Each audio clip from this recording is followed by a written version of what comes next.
शुभ प्रभात।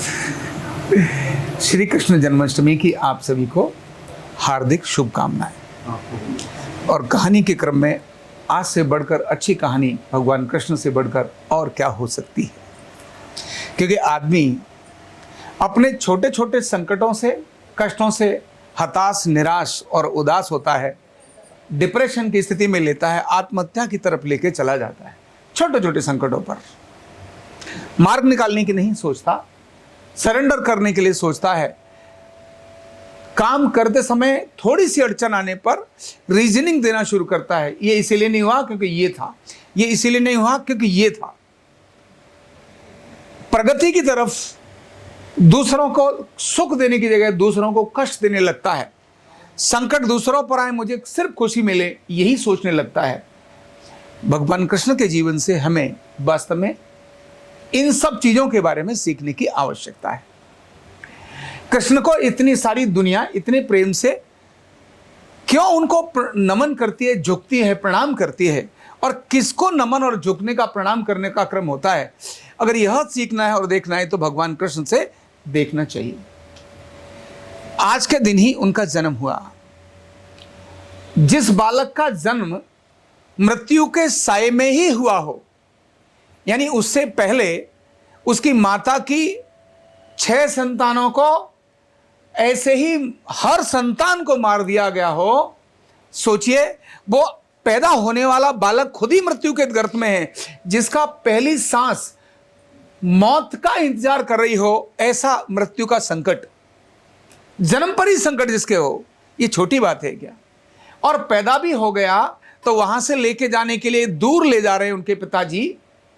जब दूर लेकर जा रहे हैं तो उस समय पर भी यमुना नदी, और वो भी अभी मैं कल वृंदावन में था, यमुना नदी का कितना तगड़ा तूफान और उफान था, कितना पानी था।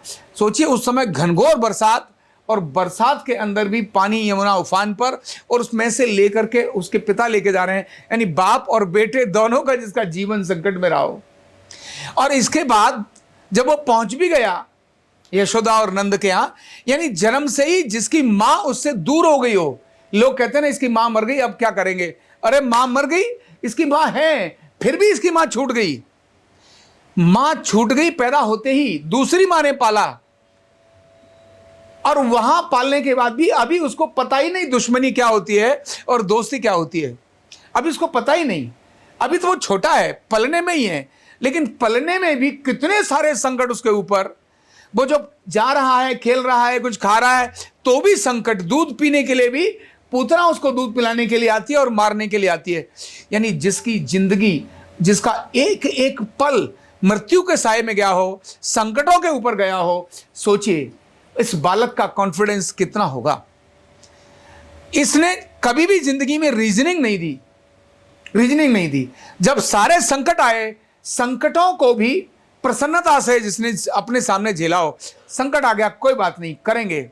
जैसे कालिया नाग को नाथने का क्रम आया, वहां जहां सारी गायें पानी पीती थी, उस जगह पर उसमें एक विषधर था। कालिया का मतलब प्रदूषण, एक बहुत बड़ा प्रदूषण। तो कालिया नाग, जिसका हम बोलते हैं नाग का मतलब नाग, एक छोटे से सांप से डरकर, छिपकली से लोग डर जाते हैं, चूहे से डर जाते हैं जो लोग, सोचिए इतना विषधर, और वो भी कहां? पानी में।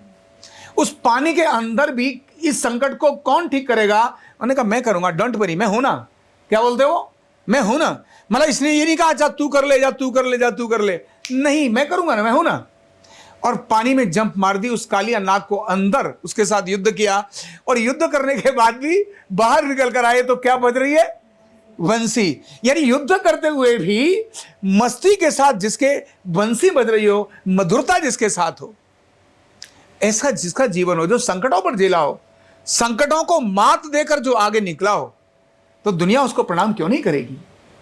जो दूसरों के लिए जिया हो, सारी जिंदगी उसने अपने लिए किया ही कुछ नहीं। गायें चरा रहा है तो अपने जिस घर में वो पल रहा है उनकी गायें चरा रहा है, संकट वहां गायों को बचा रहा है। आग लग गई तो गायें आग में न जल जाएं, इसके लिए उसको बुझाने के लिए जा रहा है। सारी जिंदगी दूसरों में लगा रहा। थोड़ा और बढ़ा रहा तो गोपियां और बाकी लोग घूम रहे हैं, इन सबके साथ वो दूसरों की सेवा में ही लगा है। और आगे चला गया तो युद्ध भी करवा रहा है, तो वो कह रहा है भाई द्रौपदी तेरे लिए, द्रौपदी का चीर हरण हुआ तो द्रौपदी की जो साड़ी है वो लंबी से लंबी कर दी। मतलब दूसरों के लिए जो जी रहा है, अपने लिए नहीं। सारी जिंदगी कृष्ण की दूसरों के जीने के लिए ही गई। लेकिन लाइफ का सेलिब्रेशन अगर किसी ने सीखना है तो भगवान कृष्ण से ही सीखना चाहिए। जीवन का आनंद अगर किसी ने सीखना है, सेलिब्रेशन यानी जीवन को कैसे जीना चाहिए, आर्ट ऑफ लिविंग अगर जीनी है तो कृष्ण से जीनी चाहिए।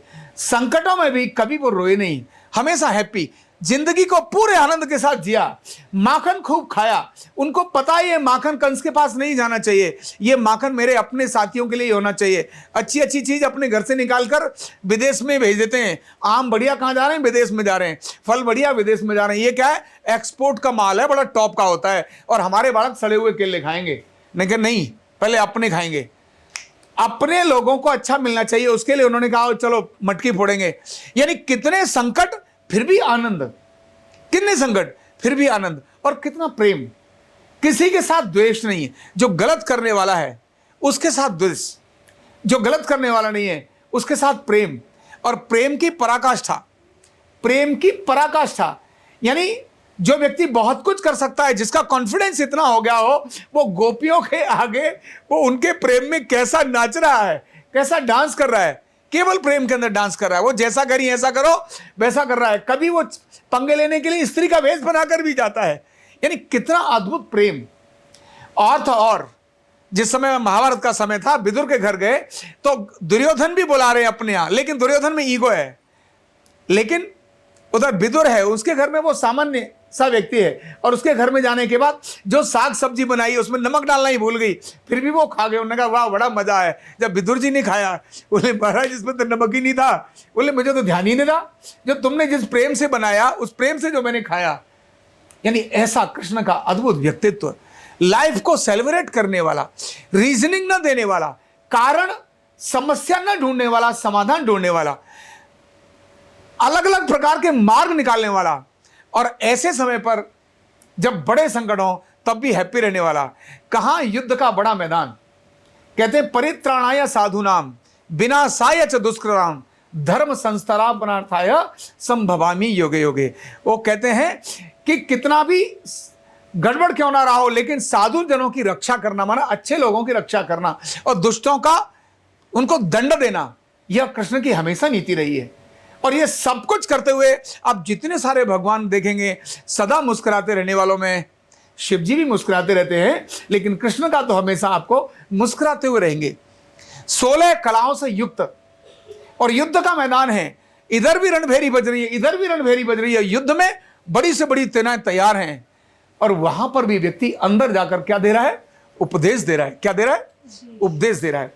इतने सारे वर्ल्ड रिकॉर्ड कृष्ण ने बनाए, वर्ल्ड रिकॉर्ड। एक दिन बंसी बजाने का मन आ गया तो वंशी इतनी ज्यादा, कितनी सारी है, मतलब जितनी राग और रागनियां ग्रंथों में वर्णित हैं, उनमें सबसे अधिक राग रागनियों को कृष्ण के द्वारा ही बजाया गया है। और मधुर ध्वन, कितनी कितनी अद्भुत धुन कि चलो लोग भागकर आ रहे हैं सुनने के लिए, समझ में आता है। चलिए गाय भी आ रही है, क्योंकि गाय उनके साथ रोज रहते थे इसीलिए आ रही है उनके साथ, ये भी समझ में आता है। लेकिन पशु पक्षी भी उनकी मधुर धुन को सुनने लगे। कितना गजब बात है। और तो और जो पेड़ हैं, लताएं हैं, वो भी हिलना बंद हो गई उनकी मधुर धुन के अंदर। कितनी गजब की राग रागनी। और एक दिन रास रचाने का क्रम आया, उनको लगा भाई चलो डांस करते हैं। तो सबको ये लगा मेरे साथ ही कृष्ण नाच रहे हैं। एक से एक रिकॉर्ड। और दूसरा, युद्ध के अंदर भाषण देना, यह तो बहुत टेढ़ा काम होता है। युद्ध के अंदर, युद्ध के दोनों सेनाएं तैयार हैं, उसके अंदर ले जाकर के भाषण शुरू कर दिया। और वो भाषण भी ऐसा सारी दुनिया का विश्व रिकॉर्ड हो गया। आज लोग मैनेजमेंट पढ़ाते हैं अगर कहीं, तो गीता का उदाहरण देते हैं। अगर मैनेजमेंट पढ़ाते हैं तो गीता का उदाहरण देते हैं, काम कैसे करना चाहिए। और उन्होंने कार्यकर्ता यानी काम करने वाला व्यक्ति कैसे तनाव मुक्त कैसे रहे, स्ट्रेस मुक्त कैसे रहे, अपने काम के अंदर जज्बे से कैसा रहे। तो उन्होंने उसके अंदर एक श्लोक बोला, मुक्त संगो अनहमवादी धृति उत्साह समन्वित सिद्ध सिद्ध्योर निर्विकार कर्ता सात्विक उच्यते। वो कहते मुक्त संगो अनहमवादी धृति उत्साह समन्वित। जो व्यक्ति हर प्रकार के ऊंचे और नीची स्थिति होने के बाद भी आगे बढ़ता चला जाए। कष्ट आ गया तो रो रहा है और बहुत कुछ आ गया तो बड़ा खुश हो रहा है, वाह भाई वाह भाई वाह। नहीं, एक जैसा रहने वाला ऐसा कार्यकर्ता बनना चाहिए, और सारा जीवन उन्होंने इसी प्रकार का दिखाया। तो जो दूसरों के लिए जिया हो, दूसरों के लिए जिया हो, संकटों को जिसने, मैं तो मर गया आत्महत्या कर लूं इससे बड़ा तो कुछ हो ही नहीं सकता, मां मेरी चली गई, बाप मेरा है नहीं, क्या करूं, मर गया, नहीं। तो जीवन का सेलिब्रेशन अगर कहीं सीखना है तो भगवान कृष्ण से सीखने की आवश्यकता है। काम करना अगर कहीं सीखना है, किसी ऑर्गेनाइजेशन में काम करना है तो कृष्ण से सीखने की आवश्यकता है। काम कैसा, नए नए तरीके निकाल देना, नए नए तरीके निकाल देना। इनोवेशंस अगर सीखनी है तो वो कृष्ण से सीखने की आवश्यकता है, और दृढ़ निश्चय सीखना है तो कृष्ण से सीखने की आवश्यकता है। इसीलिए दुनिया आज कृष्ण की दीवानी है, इतने सारे गुणों के कारण से कृष्ण की दीवानी है। वृंदावन में कृष्ण का नाम लेकर के अपनी शक्तियों को जागृत करने वाले कितने सारे साधु संत हैं। केवल नाम स्मरण करने से ही उनकी शक्तियां जागृत हो जाती हैं, वो अद्भुत होने लगते हैं। ऐसा दिव्य भगवान कृष्ण का जन्मदिन श्री जन्माष्टमी आज है। आरोग्य पीठ की तरफ से आप सभी को बहुत बहुत शुभकामनाएं।